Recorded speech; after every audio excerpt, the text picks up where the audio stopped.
probably don't want to hear my voice. I tell you, it's nothing like the guy that just got off.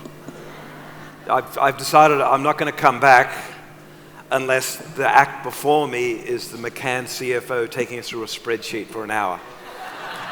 Because that guy was amazing, I'm telling you.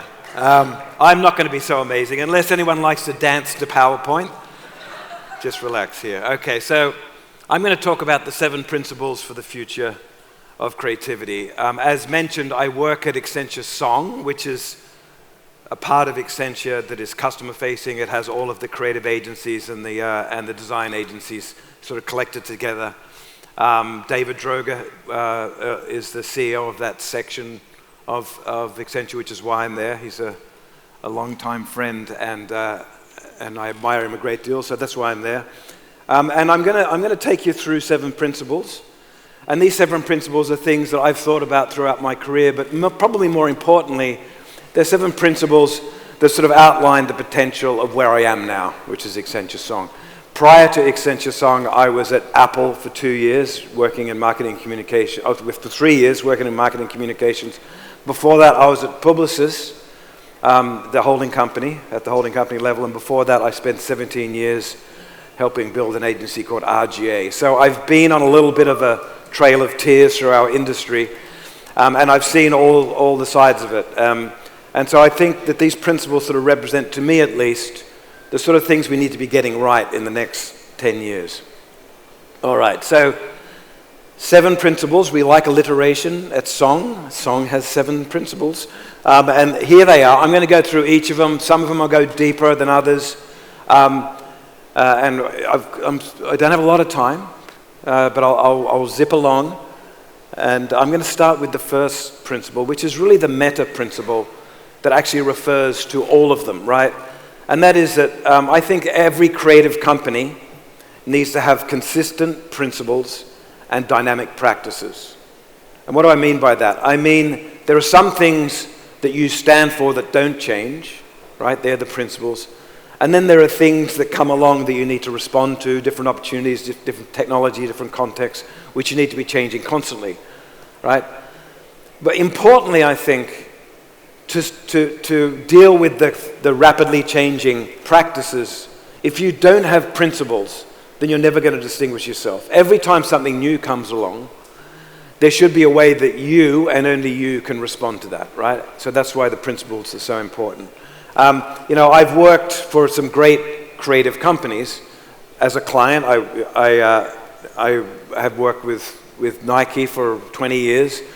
And they have this founding document that Phil Knight and some of the people there did put together in the 70s. And when I first started to work with Nike in 2001, I went to the Beaverton campus, and they still have this thing everywhere. They've got a little booklet. People refer to it, right? It's also true for the last place that I worked for, Apple. This was done in 1977 by the head of marketing. Those 3 principles still apply. So it doesn't matter whether they're building computers, whether they're building iPods, or whether they're building iPhones. These principles and the marketing of those principles have applied, right? When I was there was a strong sense of what constitutes Apple marketing, right?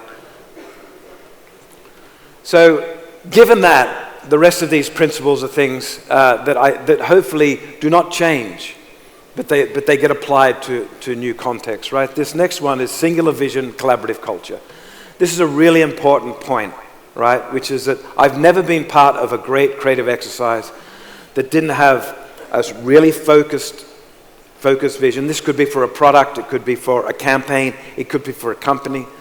But the nature of creativity right now is it's collaborative, right?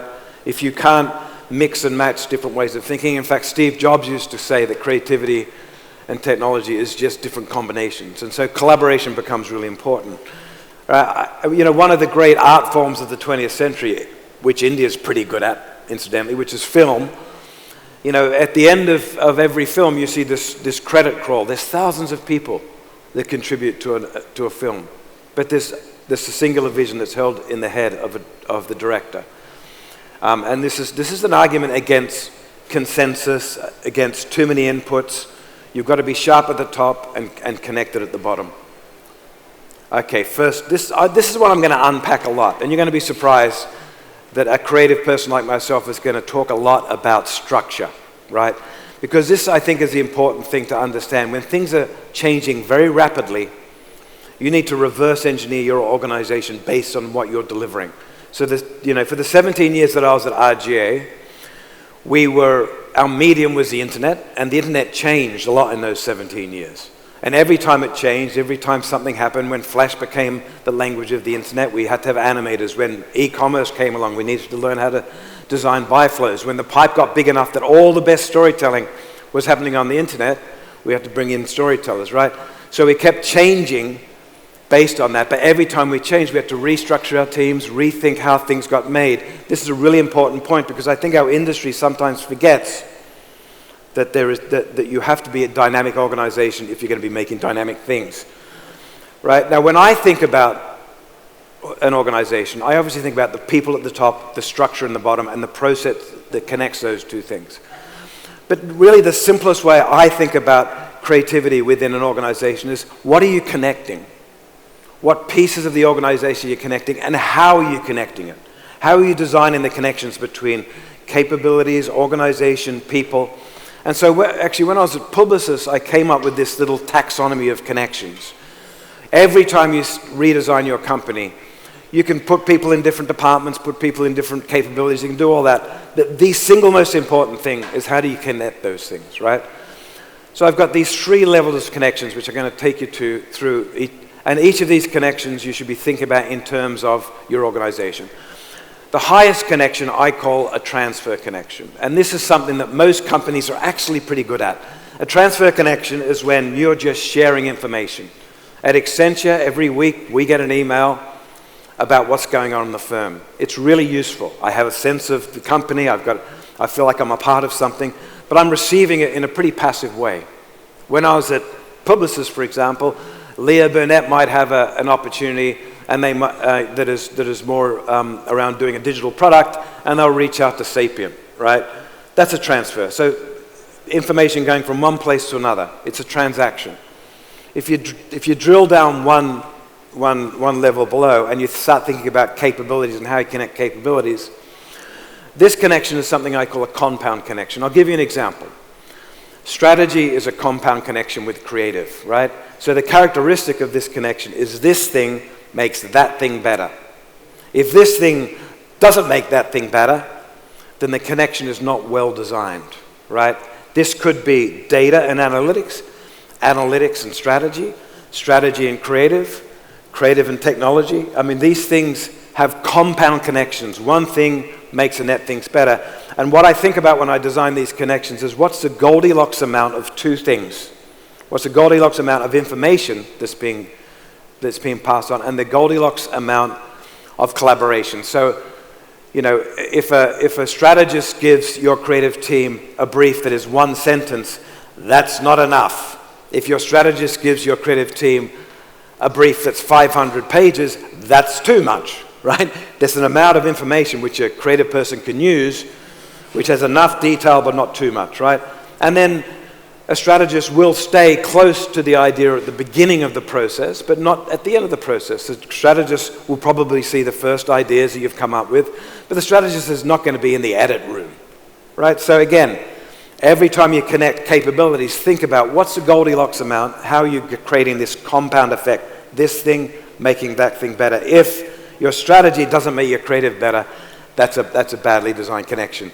The most important connection is a person-to-person connection. This is the atomic unit of creativity. This is the cold face of amazing creativity. And I call it a synthetic connection. And it's two people that have different skill sets that are making something that individually they couldn't make by themselves. That's what I call a synthetic connection. This is a really important one, especially in an age when a lot of us are not connected in physical space. This might be something I would argue that you can only do in a physical space because it's organic. It's not a transfer. It's not a transaction between this and that. It's an organic conversation. This connection is a conversation, right? So our industry was built on one of these synthetic connections. It's called art and copy.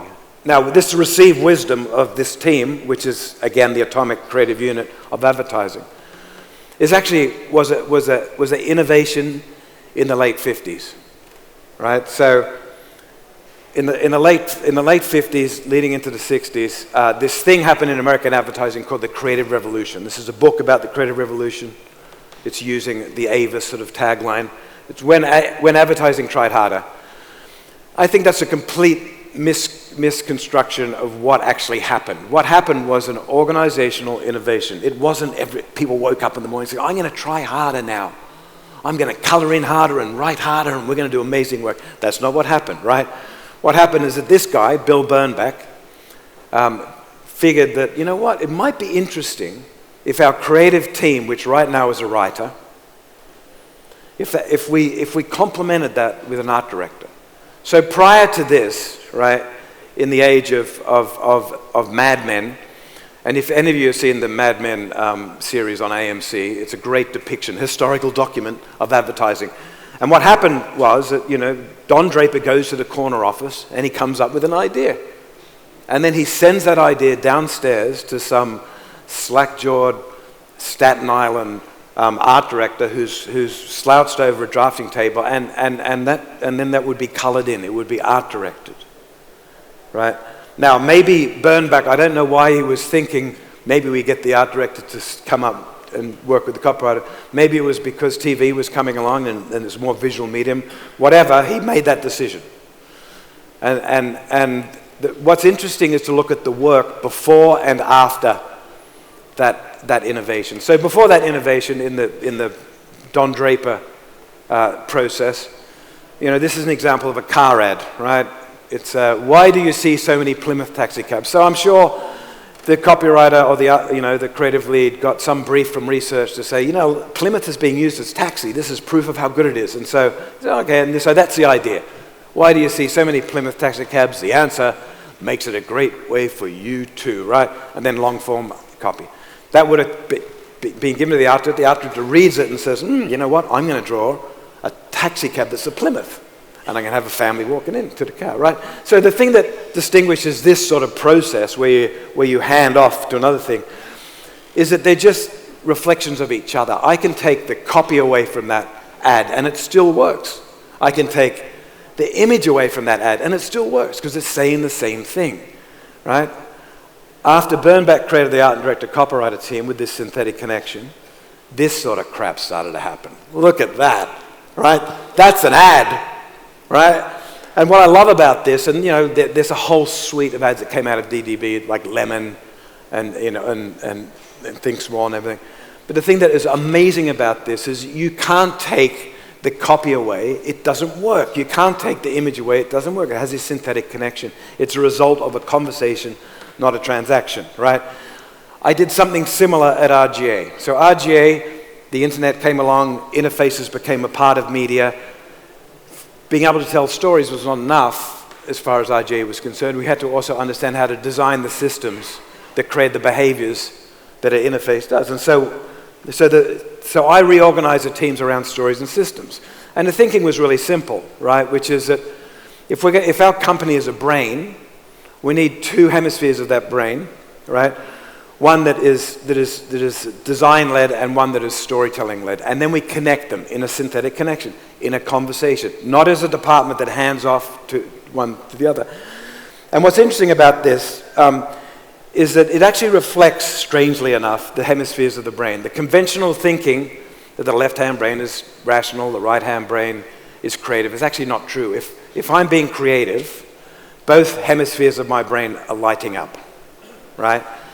What is true about the hemispheres of the brain is that one is a spatial processing unit and the other is a temporal processing unit. So one sees the world all at once and the other sees the world one at a time, right? So it makes sense. Language is in the temporal lobe, sort of spatial awareness is in the spatial, and so this construct, instead of art and copy, story and system, it made sense in a world where you had to figure out the space of the internet and also the stories that go in it, right?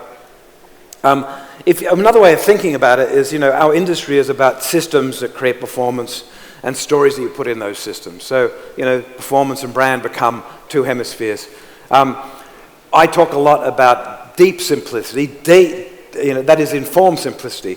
So the deep bit is understanding the complexity of a problem, which spatial thinking does, and great designers can do, right? And then simplicity is subtractive, and that is by nature a narrative craft. When you tell a story, it's about revealing one moment after the other. It's very singular, it's subtractive. Architectural thinking or design is seeing everything at once, seeing all the connections. It's additive, right? And so this is interesting tension when you start putting these things together. In New York, our biggest office when I was at RGA, Chloe Gottlieb and Taras Wayner were the creative heads, and they worked like an art director copywriter. Chloe was an experienced designer, Taras was a writer. Taras wrote differently because he worked with an experienced designer. He thought about stories as a doorway into behaviors, right? And Chloe designed interfaces differently when she was working with Taras because she understood, right, that interfaces can be branded. They can tell you something about it. And that's why the work at RGA looked like that. It was because of an organizational innovation. It wasn't because we were trying harder, right? Importantly, with this whole construct, right, is to understand that this only works if the two hemispheres of the brain are lateralized. So if I was to go and pick Chairperson's brain, I'm going to put my hand and pick up his brain. First of all, I'm going to be surprised. It's a lot heavier than I thought. Pretty amazing. It's all that music in there. But if I pulled it apart, the thing that would be connecting it would be this thing along the bottom called the corpus callosum. And that corpus callosum is what lateralizes the brain. It connects the two sides of the brain.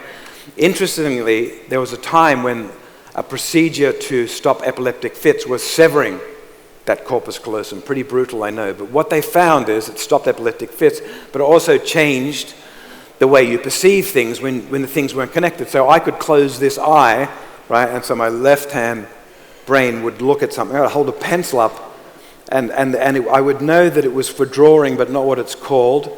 Then I'd do the other side, and I'd see a pencil. And I know it's a pencil, but I don't know what it does. So the argument is if you're not lateralizing your organization by connecting these ways of thinking, then you've got a damaged brain in your organization. And I think a lot of our big companies have become so big, and these things have separated so much that we're brain damaged. All right.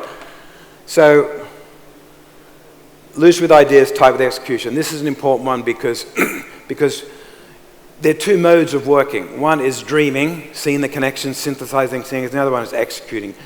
If you come up with amazing ideas and you don't execute them well, then that's no good. If you go straight to execution without dreaming, then that's no good either. So it's really another way of looking at the classic T-shape, right? For an organization, connecting when you're dreaming and then going deep when you're executing. So you need both, right? It's a false choice to think that you need generalists or specialists. You need both.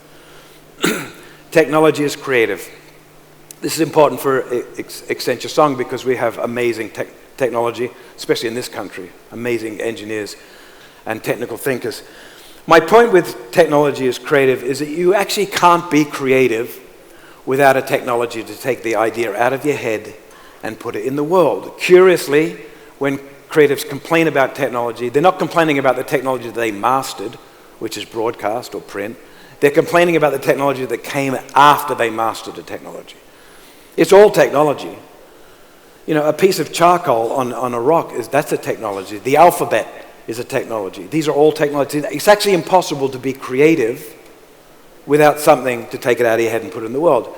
You know, and I think one of the big mistakes our industry made was separating media and technology in the late 80s because it created a whole class of creatives that thought they were coming up with primal big ideas when in fact they looked just like the last medium that they mastered, which was broadcast. When I was at Apple, I was sick and tired of creative teams coming to me and just to illustrate the idea, they'll do a 30-second video. Well, what if we were going to do an interface? You know, so we're starting at the wrong place because of this separation between creative and technology. And the important thing about new technologies as they emerge is at the beginning of them, they're owned by technicians. And my role as a creative leader at Accenture is to get creatives working closely with new technology soon as possible, right? So I'll give you an example. In that when photography emerged, The most important thing to do as a photographer was how do you fix an image onto a glass plate? So you had to be a chemist. That was the most important thing. This is true of any new technology. As you're figuring it out, the technicians own the technology. And then, of course, the technology got easy enough that there was a broad set of people, many creative, turned photography into an art form. It was never considered an art form. But this is true with every single technology. Early film was just theater with a camera in front of it. There was no editing, there was no zooming, there was no craft around film. They were using the grammar of theater. And it took creative people to come along and say, you know what would be interesting if we started, it makes no sense from a realism point of view to go from one thing to another. But they created this new grammar. This is true of everything. So when people get this sort of moral panic around generative AI, my thing with generative AI is how do I master it? How do creative people master it? I want more creative people using generative AI than non-creative people, right? That's what's going to make it rich. It's our responsibility to stop thinking about technology as anything other than a medium that helps make us more creative, not less. Deep simplicity, right? Simplicity is more important than ever because we live in this sort of complex world. Our media is so complicated. Every time a new format comes along, it's not like it replaces another format. It just gets laid on top. You know, the spatial web is not going to replace the hyperlinked brochure that is Web 1.0. I listen to more audio than my grandfather, right? So these formats are just competing with each other, they layer on top of each other, right? So we've got to think about, you know, the world is really complicated, but action needs to be simple. And our job is to understand that complexity and turn it into something simple. The first time I thought about this from a process point of view was way back in 2005 when I worked on the original Nike Plus, which was this pod, stick it in a shoe, speaks to a sensor in your Nano. This was before iPhones, before smartphones. And so the challenge here as a design and creative team was how do we take this data and put it onto a desktop so that I understand what my week of running, right? Now we had an amazing team of technologists that understood the middleware, hardware specialists, category specialists, experienced designers, technical copywriters, people that understand running. It was an amazing team. And we came up with hundreds and hundreds of options of what this interface would look like. And I remember looking at one of the options halfway through the process thinking, oh my God, what have we done? We've taken our deep expertise and our intimate knowledge and was transferred it onto the user. We're so excited about how smart we are, we're going to punish the consumer with how smart we are. I don't have the screen of this interface that I'm speaking of. It's on a side quest somewhere deep in a thing, but it looks something like this. I found this. It looks something like this. It really did have the sort of complexity that a financial graph would have, right? And that's when I realized this is a choreographing exercise, right? It's important that you understand the potential of that medium and the technology. That's what that reflects. But what we had done, if I was to graph it, was if the depth of knowledge maps against the complexity of what you know, and then the time of the project runs along the bottom, we were there. We had understood everything we need to understand, right? And this is what happens when you don't have technicians working with creative people. They stop there and how many times have you used an app? And you can sort of see the technical architecture and all of its complexity because no one's taken the time to make some decisions, some design decisions, right? Right. What you need to do, obviously, is hand off from these great systematic thinkers that see everything all at once, who keep seeing connections and keep asking questions. Hand it off to temporal thinkers that see one thing at a time, that will subtract and will start making decisions, right? That's what you do. And so a blast from the past, right? So this is what I mean by deep simplicity. Do not sacrifice the depth, right? Because shallow simplicity is when this bell curve is so shallow because some planner, probably with an English accent, came up with a strategy which was based on one tweet they saw one afternoon and thought, well, that's a zeitgeist and that's the brief I'm going to give. That is shallow simplicity. Deep simplicity is understanding the context and the complexity of the world we live in, but translating it into something simple and human. And so this is what we did. I mean, 2005, it makes me very nostalgic when I see this, all the skeuomorphism, the shininess. But anyway, the point here, this is not a triumph in accuracy. until you hover over the run that you're going to be doing. And then it's revealed in this storytelling way, the information you need. It's not all at once. It's not too complicated. All right. I'm actually going pretty, I've been rushing along when I could be singing. Should we ever sing break, a dance break? No, I got one more, right? Which is, I think, for the advertising world, I think this is a really important one. It's called Start in the Middle, right? And the insight here, we know that this funnel doesn't exist anymore, right? We know that the consideration set doesn't go from this big awareness point where you know all the brands to then you cut this down, you finally come down to a decision. We know that's not true. Well, why isn't it true is a more important thing to ask, right? If we have any mastery over our mediums and we understand how to serve our messages and experiences, we've got to understand this, right? What people are actually doing right now is this. It looks like an onion. Awareness is really hard right now. But I'll tell you what's not hard, and that's research, because I've got the world's information in my pocket. So at any point I want to buy something, whether it's a car or a pair of shorts, whatever it is, I get in this loop in the middle of the process of endless research, and the consideration set expands and contracts and expands and contracts. And before I then make a decision, right? Now, but what is important about this is that middle is chaos, because the internet has become this mosh pit of complication with inoperable systems, and where we get our information from is often very muddy and opaque, and it's difficult. Like doing a search is difficult. Trying to find information, video information, and it's difficult, right? And so people spend some time on brand experiences that we build, but most of the time they're in Reddit, they're in YouTube, they're looking on social, they're looking in and so there's this sort of very complex middle that we're dealing with here. So what's the problem with that? Well, the problem is that we've designed our industry. Well, we haven't designed it. It's actually, this is what our industry looks like. So consumers are behaving like an onion, and we've designed our industry to be an hourglass. And we did that because there are two poles that right now are competing against each other. That's brand thinking and performance, right? Now, you probably recognize this both on the client side and the agency side, right? We have vacated the middle, the very place that people are making their most important decisions. We've vacated it because we prefer our two tribes. These two tribes of art at the top and math down the bottom. And the people at the top are saying, we tell amazing stories, we know how to craft, we know what a brand is, and the people down the bottom, they're artless, heartless people that don't know how to do anything that humans care about. And the people down the bottom are saying, we understand media and technology, we know how to get to people. People at the top, they're Luddites. They're hand-wavy, making beautiful things, but they can't reach anyone. In fact, if you're really unkind, you would say that people at the top are making beautiful things that no one sees, and the people down the bottom are making ugly things that everyone sees. So that's where our industry is now. Congratulations, right? But here's what's, and this is mostly because of these two competing cultures, right? If you were to boil it down from a customer, what are they trying to do to me? What are they trying to evoke? Well, at the top they're trying to make me feel something, and at the bottom they're trying to make me act, right? They're trying to make me act by chasing me around the web with a banner, and then trying to make me feel something by doing some bloated metaphor, during the NFL.